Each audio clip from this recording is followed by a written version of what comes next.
Which is better for retirement, income or growth? Hey everybody, welcome back to the channel. I'm Doug, the retirement guy, and we're going to answer that exact question because we are putting up iShares NASDAQ Income ETF BALQ. It's a fairly new fund, but a lot of people are talking about it, and we're going to put that up against Goldman Sachs GPIQ. So we're looking for retirement income or growth fund. Which one's going to fit into? Where do we put it? How do we use them? And is iShares one that we should be talking about and watching? So let's break it down today. Grab your favorite mug, fill it with your favorite beverage, sit back and let's learn about BALQ versus GPIQ, income or growth. Before we go on, we got to do the disclosure. This presentation is for educational purposes only. It's not financial or legal advice or tax advice at all. Past performance does not guarantee future results. If you need a financial advisor, always contact a financial record advisor. Hey guys, we're proud to announce I just wrote a complete book, Living on Dividends, the 3-bucket retirement system. That's right. Complete manual of how the bucket system works, how to use it accordingly, and yes, you can get it now, right now. Use the QR code, use the link down below. We actually even have this in the Kindle version. We also have it on the Amazon. You can buy directly, or you can buy directly from me and we'll ship it out to you as well. And if you buy it from me, I'll actually autograph it for you and send it to you.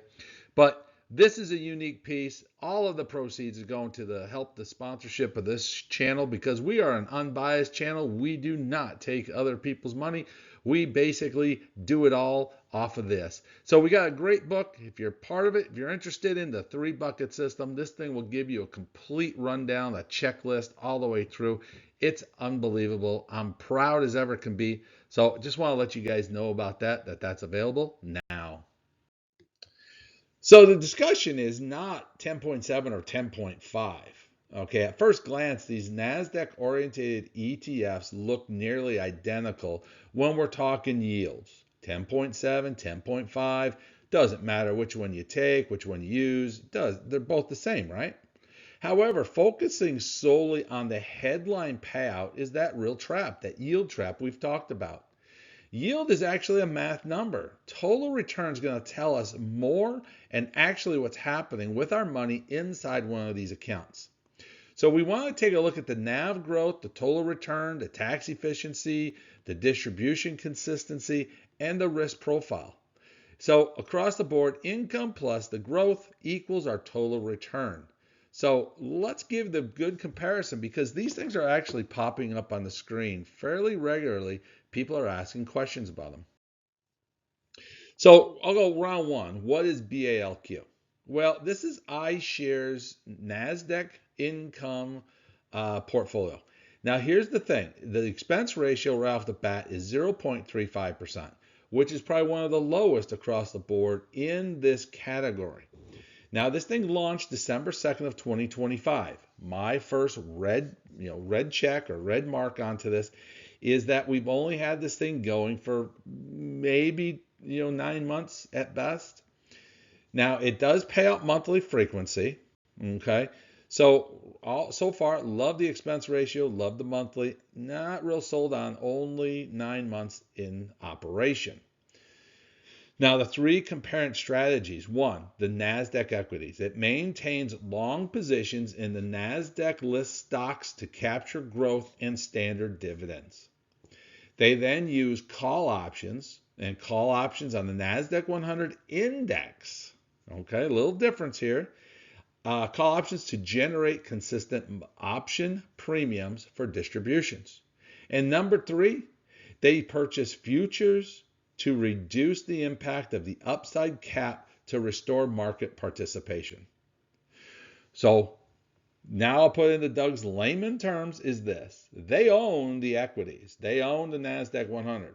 They're going out, very similar to what NEOS has done, is they're buying the index and doing the call options on the index. Then they're also buying future out for upside capture. So they're trying to do what these covered calls do worst is they cap your upside. Well, they have a program that will help prevent the capping of the upside. And when I say prevent, I want to put it very clearly to you. It's not going to prevent all. It's going to help continue gather up as much as they possibly can.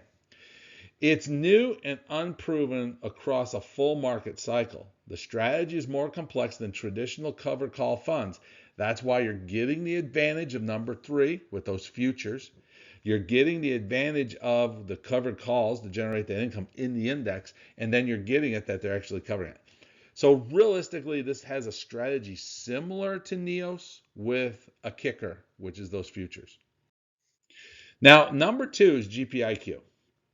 Now, we've known this one, we've covered this one, we've talked about this one, but they use a dynamic premium income strategy. The core mechanic of their system is that dynamic overwriting. Now, GPIQ owns a portfolio designed to maintain the characteristics of the NASDAQ 100, and it dramatically sells calls against only part of their exposure. Okay? So what we use is we always say it's a 25-75 coverage. 25% when the market is in good, strong roll, that it's growing and growing. And then when they have the market where it's get volatility, it may go up to a 75 piece. So its selective coverage overwrites roughly a quarter to a third of the exposure. The growth participation leaving a large part of the NASDAQ exposure, allowing for that market to take off, and it has income generation. To give you an idea, and I've been starting to track this more and more, but in 2026 in July, they averaged a 25% coverage. This is where their growth is massively coming into. The prior 12 months is about 34%. So NASDAQ being on a run, these guys have kept it fairly tight. That's why we don't see GPIQ having the huge growth side of it, or the income side of it, but they've had a very decent growth inside. Now this one came out October 24th of 2023, so we're well over 2 full years, almost 3 years. We're only a couple months away from 3 full years of operation. The scale, they have over $5 billion now in assets. This is why this has become such a major factor in my 3-bucket system in the book I talked to you about. In the system, it goes GPIQ right now is one of the major players. Okay. Now, distribution rates. We talked about this earlier. Distribution showing you what's going on. BALQ, iShares is at 10.72 current distribution rate compared to the 10.50 of GPIQ. Now that makes only realistically about a $200 difference in a $100,000 investment. So at this point in time, right now, I could not argue with you saying one's better or the other. Okay, I like GPIQ's system. BALQ uses more of a NEOS type system, so I understand both operations. So right now, yield's not going to tell us any difference. But let's take a look at the growth pattern. So BALQ iShares is in blue, and GPIQ Goldman Sachs is in the brown coloring. Well, the price change alone that we've seen, now this is going back year to date because this is when both funds have operated in the same markets, in the same time, same everything. And you can see they followed the markets fairly close to each other, dropping one in April when we had the big drop off. And that's where, GPIQ didn't recover as well as BALQ has done. Buying those shares farther out, uncapping that top side, we see this going all the way through to an 11.75% growth rate so far year to date versus a 6.81%. So on this one here, if you have the same equal yields, but your growth is bigger on BALQ, I'm leaning now back over to BALQ is actually the better choice between these two funds because I'm getting my cake and I'm getting my growth. So I'm getting income and growth together and I'm getting more of it. Now, when we take a look at the total returns on these things, well, we're seeing the same thing, 19.23% versus 14.64%. And everywhere I study this and come back with it, I just see the difference is having those future out call options that is allowing BALQ to grow faster than GPIQ.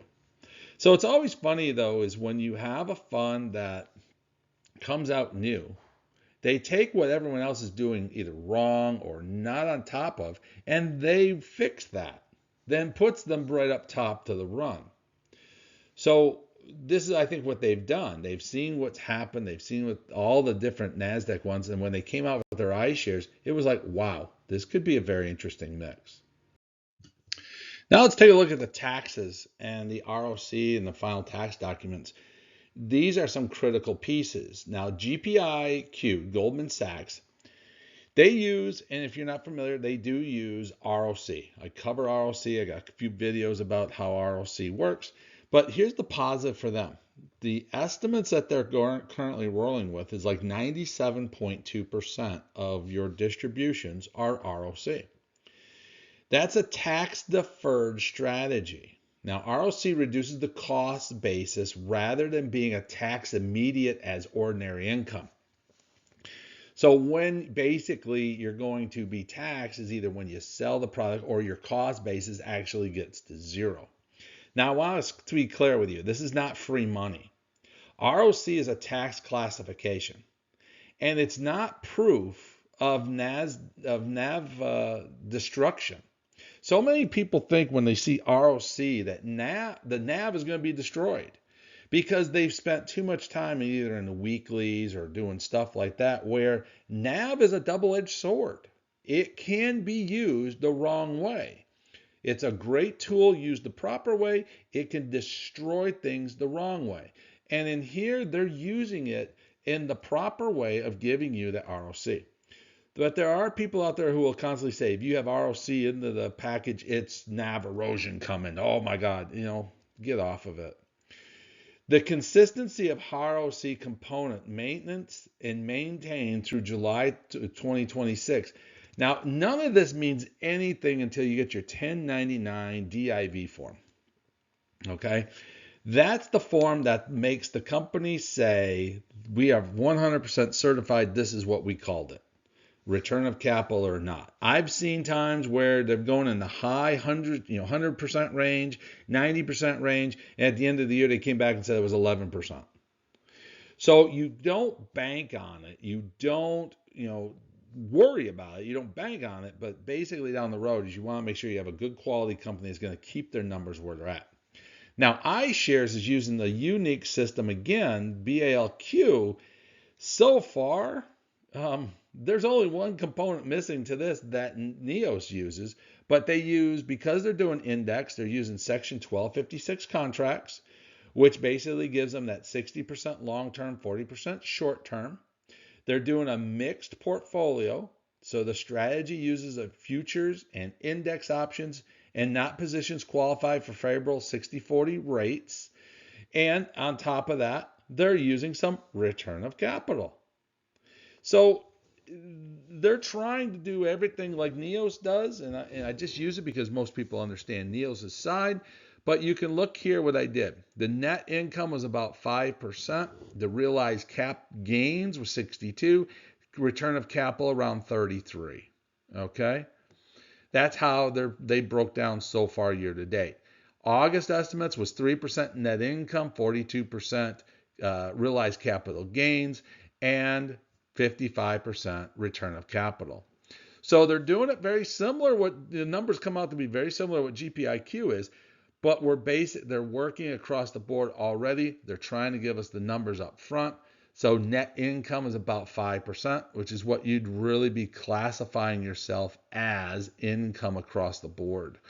Now the realized capital gains, it's going to be in those 60-40 contracts, and that's going to also give you the return of capital. Now that one's not been out a year, so we have no back history to see how well they've done, what they've done, and so on. But at least they're up front and telling you the breakdown that they've given you. Now, if this is in a traditional IRA or a Roth IRA, guys, none of this is really going to matter to you because you follow those rules versus following the brokerage account rules.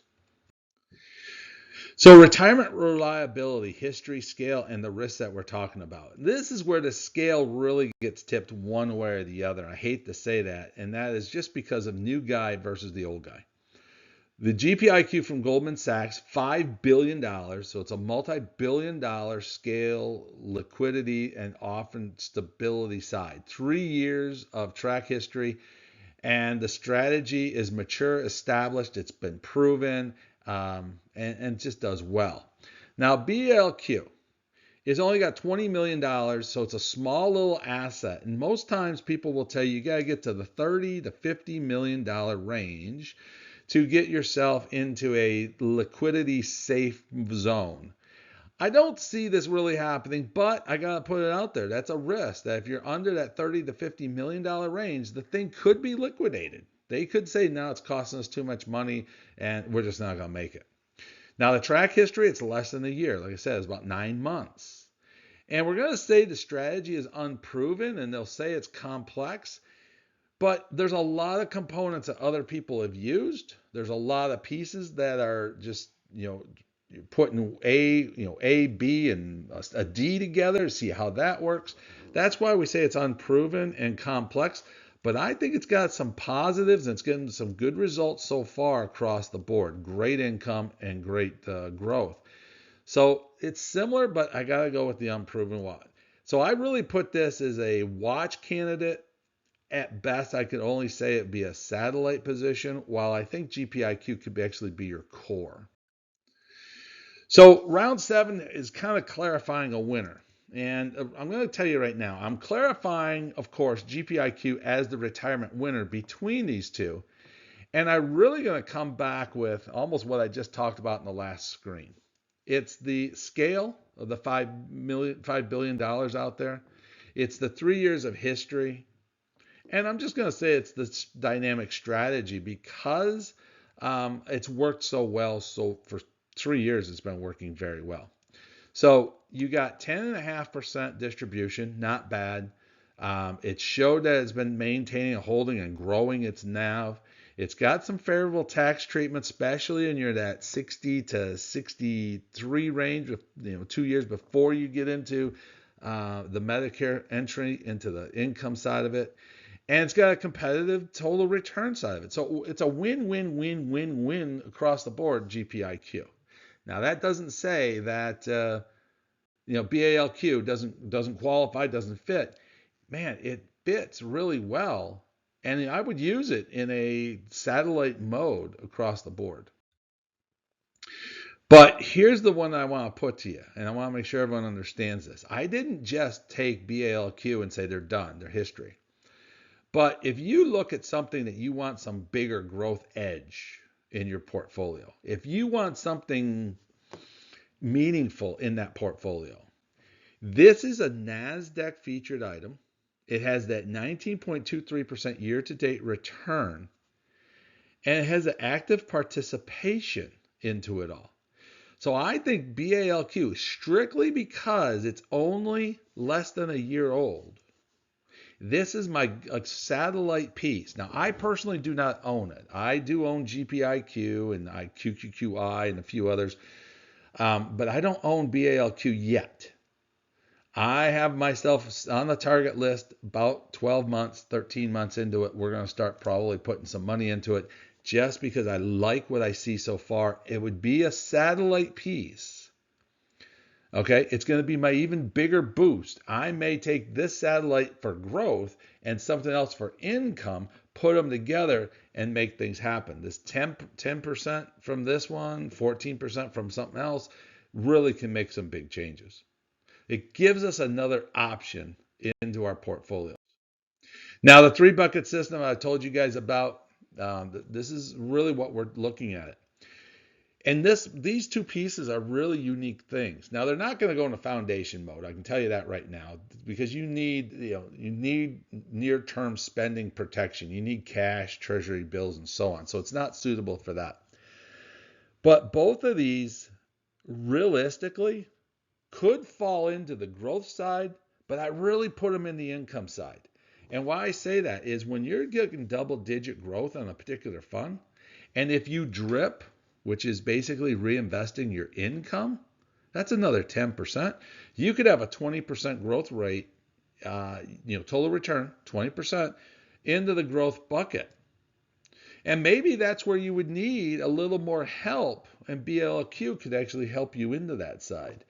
But if you're like me, you're into the whole income side, you're going to use GPIQ as your core, and I am not afraid to say BLQ as your bonus and booster as a satellite into that. So I think there's multiple ways of using this, and I don't think either one's wrong. But BALQ could be your growth one, GPIQ in your income. You could put them both in income, and technically, you could almost put them both in growth. That's the unique of these things. That's what makes them so strong and positive. Hey, if you guys don't understand the 3-bucket system, guys, I tell you what, I got a best opportunity right here of living on dividends. I took the time to write this book out, very thorough all the way across. Just to remind you, it's available now. Use the QR code, use the link below. You can even order it on Amazon, or if you're a Kindle fan, you can order it for Kindle across the board. Either way, this is a big educational piece, and I look forward for you guys all of getting into and understanding the 3-bucket system. So the NASDAQ income sleeve, as you know, if you read if you read the book, but if you watch the videos I've done on this, 35% of my portfolio that I suggest in the 3-bucket system of your income would go into the NASDAQ section, and then 100%, which would be 70% GPIQ, 30% BALQ into that part of it is what I would do. It's different from my 60-40 plan, but I really think the 70-30, the growth of it does really well. That's how I'd break these things down. So the final scorecard, well, I'm going to make this short, simple, and sweet for you, is this. BALQ, I think, has a strong potential out there. They're new. They're still so new. We go through yields, they're tied. We go through total returns, it's going to iShares side of it. So we're looking at both of these guys have strong growth. They have strong tax programs. They have 2 different ways of doing it. But all I can tell you in my final thoughts of this, I still think GPIQ is the better choice right now because of history and liquidity side of it. But BALQ, man, keep an eye on if it's on your checklist, if it's on your list across the board. And I think you could use it as a satellite right off the bat. So let me know your thoughts. What do you think? Is BALQ, do you own it currently already? Have you already jumped on the bandwagon? Or are you waiting like me to wait until we get to that 12-month period? Let me know in your comments below. And also, I'm so excited about that book, guys. If you want it, like I said, you buy it directly from us. You're going to get an autographed copy. But don't be afraid. Go to Amazon, Kindle, all the way through to get you your book. Thanks, and we'll see you at the next video.